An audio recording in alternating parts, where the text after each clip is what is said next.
Story 1. I overate at a company lunch and ended up with a hernia, turning my belly button from an innie to an outie. I delayed going to the doctor for a few weeks before seeing a specialist. The hernia doctor confirmed it was a hernia and said there was no rush to fix it due to the pandemic. I decided to proceed, and they scheduled me for surgery a week later due to a cancellation. When I woke up from surgery, the doctor informed me there was a complication. They didn't get to the hernia because they noticed my appendix was about to burst, so they removed it instead. I asked about fixing the hernia, and the doctor said the appendix looked unusual and would be sent to the lab for testing. Due to lab delays from the pandemic, a few weeks later, I received a call from the doctor. It turned out to be a rare cancer in the appendix, affecting about 1,000 Americans each year. Unfortunately, I had the more aggressive form, which spreads quickly and significantly reduces lifespan even with treatment. The less aggressive kind grows slowly but can suddenly spread cancerous cells. My tumor was 1.5 centimeters, and under the microscope they saw differentiated cells that could spread cancer. There is only one treatment known as the mother of all surgeries. I waited a few weeks for more tests due to the pandemic. After a series of scans, they found no signs of cancer spread. It had just turned aggressive, and removing the appendix in time prevented it from spreading. The doctors believe they got it all, and I have an 80% chance of being cancer-free. I will have more scans in December to ensure everything is okay. Update December 30th. My December scans came back great. The area they were monitoring got smaller, which is expected if it is scar tissue from the surgery and not a tumor. Although I'm not completely out of the woods and will have routine scans for the next 5 to 6 years, each scan is expected to improve my odds. I will have the hernia surgery in 3 months, and my oncologist will be present in case the surgeon encounters anything unusual. Story 2. After a night of partying, a bunch of us wanted to go watch the sunrise at a local beach after we had just graduated high school. There was not a sober one among us, and one guy volunteered to drive his minivan. A few of us said no, let's watch it from the deck. But he said he was sober enough. I just had a bad feeling, and a bunch of us stayed back and slept it off at the house. We were all woken up a few hours later, around 8 o'clock, to the phone ringing off the hook, police and panicking parents. They were in a really bad single-car rollover accident. 4 of 6 dead. No one wearing seatbelts. They would have had to have taken a curve at about 160 kilometers per hour. That was a rough summer. Oh, and survivors' guilt and depression are real things. Story 3. My wife dragged me to the dermatologist for a cyst I have had for years. While there, the doctor noticed a mole on my ankle that he didn't like. Turned out to be melanoma. I would have never gone if my wife didn't force me. Story 4. Around the time I turned 30 in 2010, I lost a large amount of weight. While I'd previously always looked my age or older, I suddenly looked about 5 to 10 years younger than I actually was. I started hanging out in Allston, an area of Boston known for its nightlife, often with people in their early to mid-20s. There was a guy who also hung out there who really stood out. I never saw him in the bars, just walking down Brighton Avenue or North Beacon Street, usually carrying a gym bag, always alone.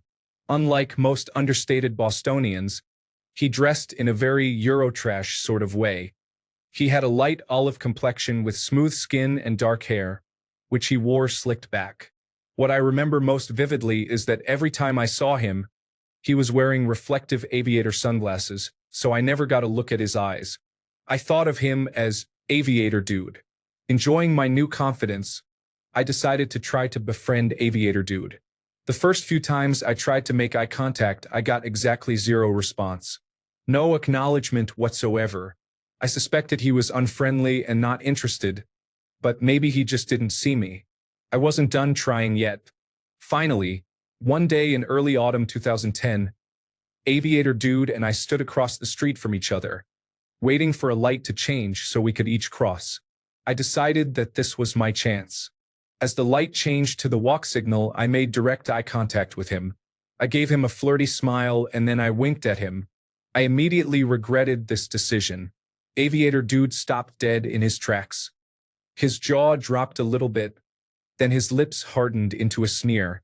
I didn't need to see past the aviators to know that his face had twisted with disgust.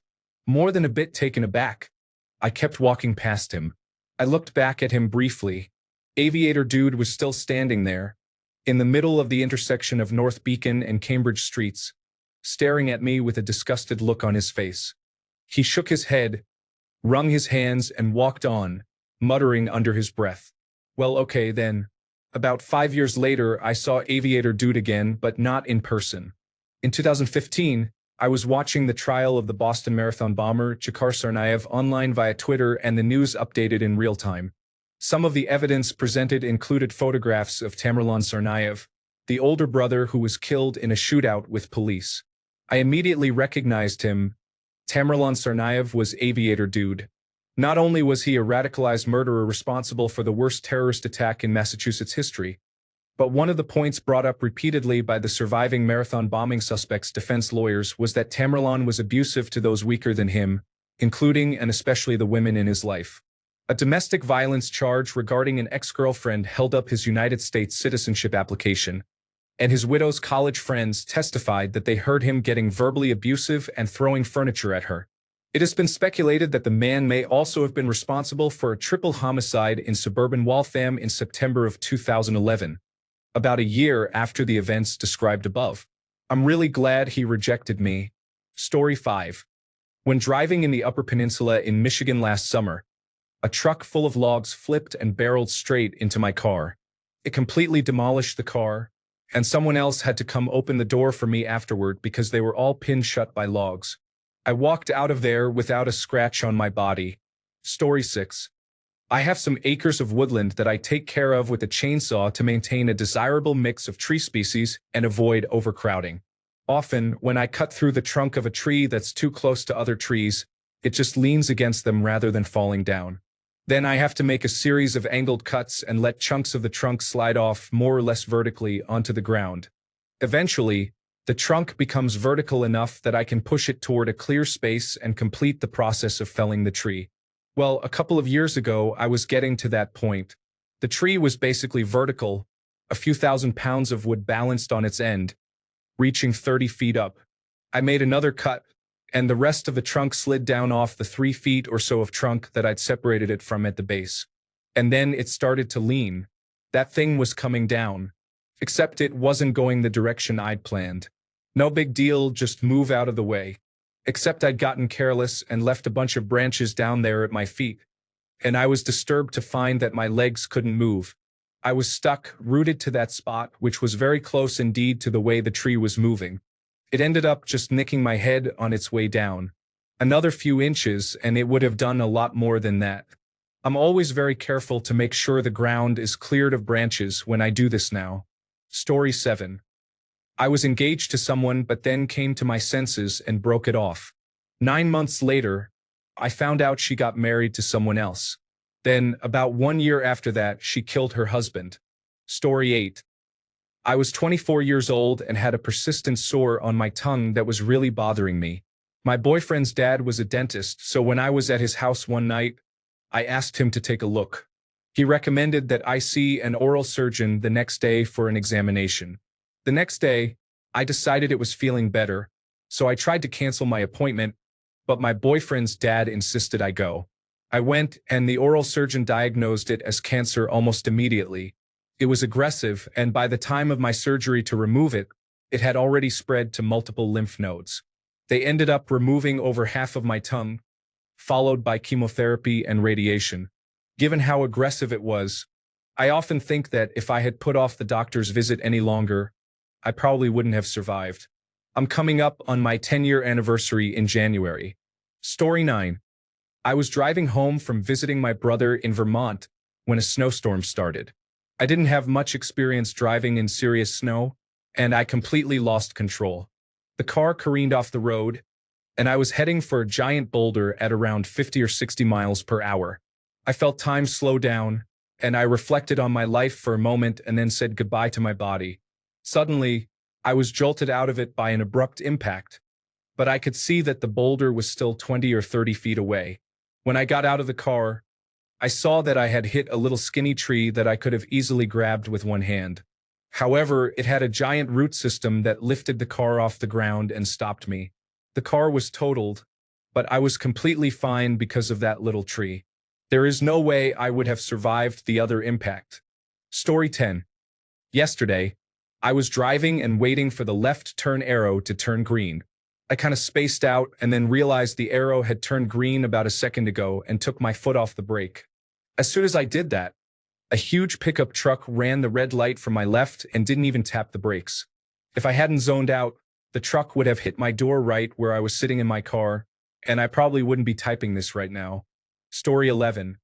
Walking to work in the winter, halfway through a step forward under a sky bridge, an icicle taller than me and probably 2 feet around at the base crashed down right in front of my nose. If my bus had been a half second earlier, or if I had walked even a tiny bit faster, I would have been impaled from head to toe. I was frozen in place for a minute, quietly surveying my near-death experience. There was another pedestrian nearby who witnessed it, and the wide-eyed, ashen look on his face as he stared at me confirmed just how narrowly fortunate I was that day. Story 12. On a road trip in college with 4 friends, we stopped halfway for a pit stop because I had severe diarrhea and was getting sicker by the minute. The friends carried on to Las Vegas and left me with one of the guys who rented us a car to return home. The friends that continued had a rollover accident. 1 died, and 2 will be injured for life. Story 13. My wife and I were prepared to buy a nice riverfront property in 2019, but the owners, her dad and uncle, were dragging their feet. We had our down payment, we were approved for the mortgage, and we had even been living there paying rent. Then the river rose 30 feet and we had to evacuate. The water kept rising. The house was destroyed before we bought it. So we didn't buy it. Story 14. This happened before cell phones existed.